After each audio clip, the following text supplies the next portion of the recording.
আসসালামু আলাইকুম। আজ তৈরি করে দেখাবো ছোলার ডাল দিয়ে মুরগির মাংস। তার জন্য প্রথমে একটা কড়াই নিয়ে নিয়েছি, তাতে দিয়ে দিলাম হাফ কাপ সয়াবিন তেল।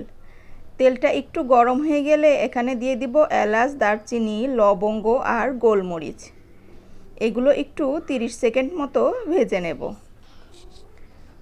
একটু ভাজা হয়ে গেলে এবার দিয়ে দিব পেঁয়াজ কুচি।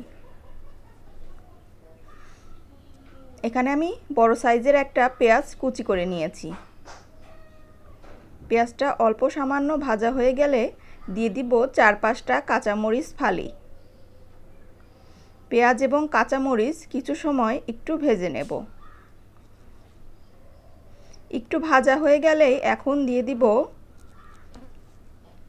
আদা বাটা আর রসুন বাটা।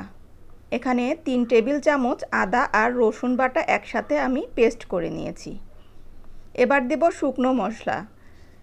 1 চামচ হলুদের গুঁড়ো, 1 চামচ ধনিয়া গুঁড়ো, 1 চামচ জিরা গুঁড়ো আর 1 চামচ লাল মরিচ গুঁড়ো আর স্বাদমতো লবণ। মশলাটা একটু কষিয়ে নিয়ে তারপরে দিয়ে দিব আগে থেকে ভিজিয়ে রাখা ছোলার ডাল।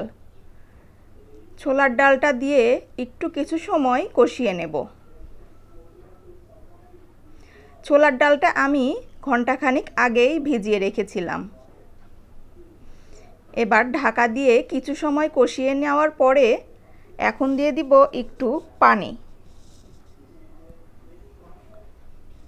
পানিটা দিয়ে আরেকটু ডালটা সিদ্ধ করে নেব।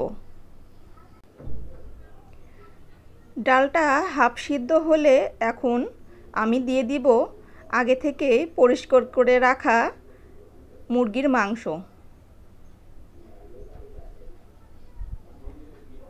মাংসগুলো দিয়ে আরও কিছু সময় ডালের সাথে কষিয়ে নেব। ডাল এবং মাংস খুব ভালোভাবে কষিয়ে নেওয়া হয়ে গেলে এখন আমি ঢাকা দিয়ে রাখব কিছু সময়।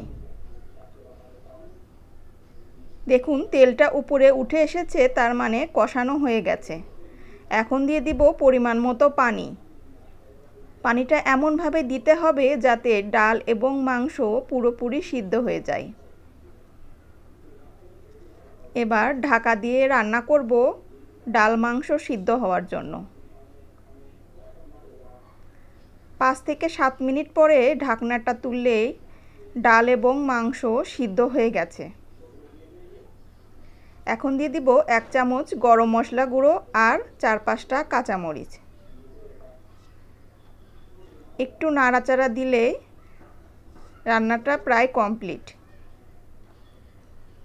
রেসিপিটা আপনারা অবশ্যই বাসায় ট্রাই করবেন। ধন্যবাদ।